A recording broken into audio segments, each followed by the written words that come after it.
ولا شفق وقت مستور مال روڑا وتازه تازه ګلونه درې څلور مال روڑا ولا شفق وقت مستور مال روڑا تازه تازه ګلونه درې څلور مال روڑا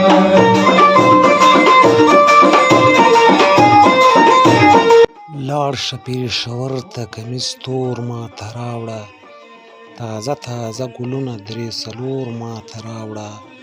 فرحت په تبۍ تور د باجوړ ګلونه د ډېرو هنرمندانو په غږ کې به مو دا سندره اورېدلې وي خو په تاریخ به یې خبر نه یې چې فرحت څوک وه تور کمیس یې له پېښور څخه له چا راغوښته د باجوړ ګلونه یعنې څه نو په دې اړه دلته له تاسې سره معلومات شریکوو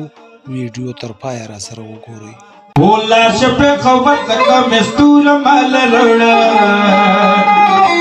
وتازه تازه نن کابوس څه د پاسه د 400 کالو خبره ده چې وایي د پخواني لوی کونړ ولایت د باجوړ د لقړۍ په نوم د یوې سیمې یا کلي په برخه کې یوه د یخو اوبو چینه وه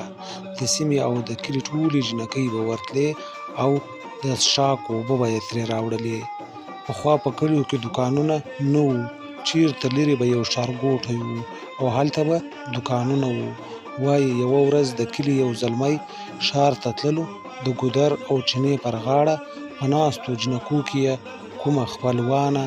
خور خورزه ترورزۍ ناسته وه زلمي ته یې د کوم شي د راوړلو وویل نو فرحت هم ورته وویل چې ما ته هم د باجوړ د ښار نه د تور کمیس ټوکر راوړه مور به مې پیسې بیا درکړي د کلي ژوند و ټول سره بلد نږدې او یا رشته دار خلک وو یو درناوی باور احترام او سپېڅلتیا موجوده وه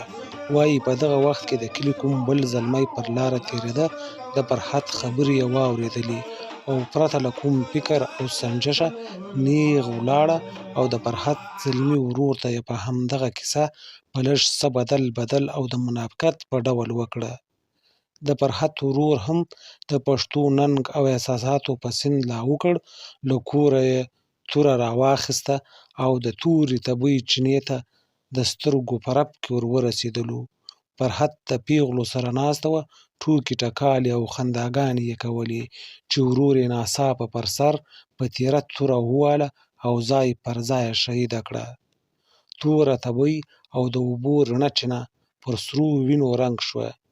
جینکو چغې او شور جوړ کړ خو فرحت لکه ښکلې هوسۍ چې زمري څیرلې وي د چینې پر توره بتۍ پړ مخې پرته وه همهغه و چې بیا جینکو په ټپو او سرکو کې خپله ځوانې مرګه ملګرې فرحت یادوله او ورو د ټپو دغه سرکۍ بدله او سندره شوه او د پښتون قام هر لور ته ورسېدله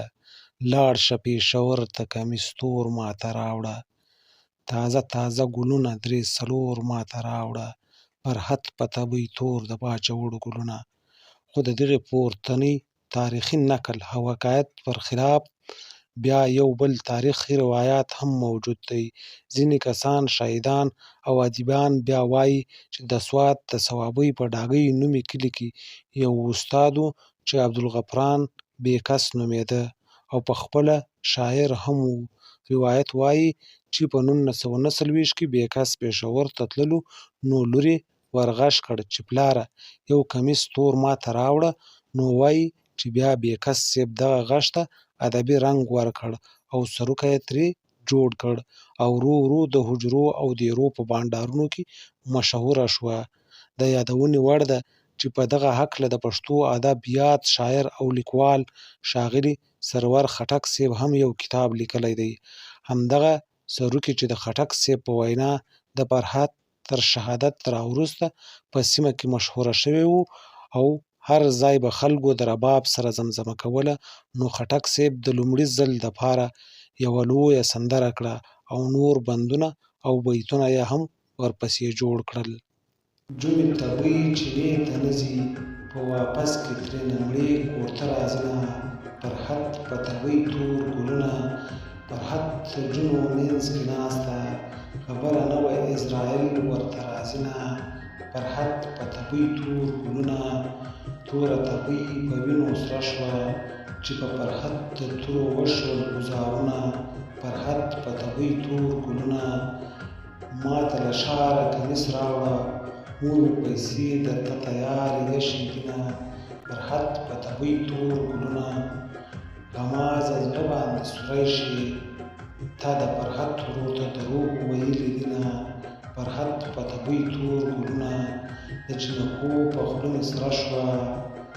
د غمه تور شول د چینې د خوا ګلونه فرحت په تبۍ تور ګلونه زرور خټک راوي وایي د دې کیسې شوي ترې نیم سوه کلونه فرحت په تبۍ تور ګلونه ښاغلي خټک دا بیتونه هم کابو شپېته کاله مخکې لیکلي دي ښاغلی خټک د ځایي خلکو او مشرانو په وینا وایي چې د تورې تبۍ مشهور پخوانۍ چینه بیا د فرحت تر شهادت وروسته ان تر ننه پورې د فرحت د چینې په نوم مشهوره شوه او دا هم وایي چې د سیمې خلکو ویل د چینې په غاړه ښکلي ښکلي ګلان وو خو د فرحت تر وینو وروسته تک تور واوښتل او ټول ورژېدل ښاغلي خټک د سیمې جوړښت او جغرافیې ته کتلي دي او په لاندیني شعر کې یې د پیښې ټولې خواوې یادې کړي دي چې البته ځینې ځایونه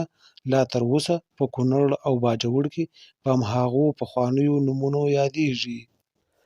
فرحت چې د غماز پلمسه قتل کړه خپل ورور چاپېره په چینه کې د مرغانو جوړ سو شور د تورې تبۍ خوا کې ټول ګلونه شوله تور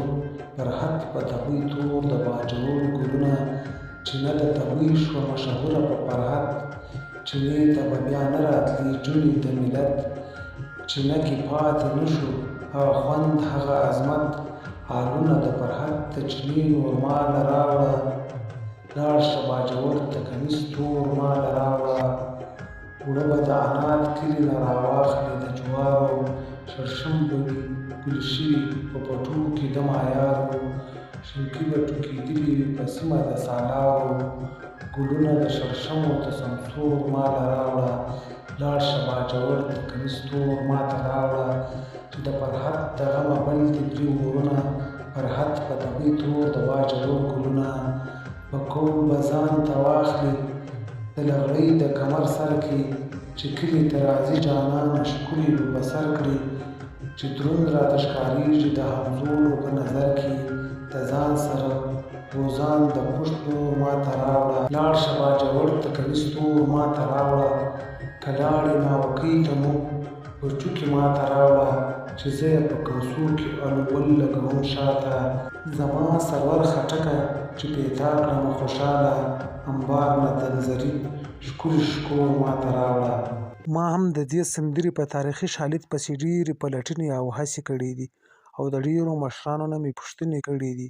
پورتنۍ خبرې او مختلف نظرونه خو تاسو هم ولوستل خو زما په اند ښایي همدا خبره به کره او تاریخي وي چې فرحت یې ورور په هسې تور تهمت او د غماز په شیطانت شهیده کړې بیا دغه سروکې یې ورپسې همزولو جنکو او یا ښایي کوم ځایي شاعر جوړه کړې وي چې تر ننه پاتې دی او د یوه ورته تاریخي پیښې ښکارندویي کوي په باجوړ کې د میمونۍ تاریخي کیسه او نکل هم تیر شوی دی او په ټولیز ډول د پښتو ادب په هره ټپه او سروکي کې همداسې تاریخي ناویلي واقعیات پراته دي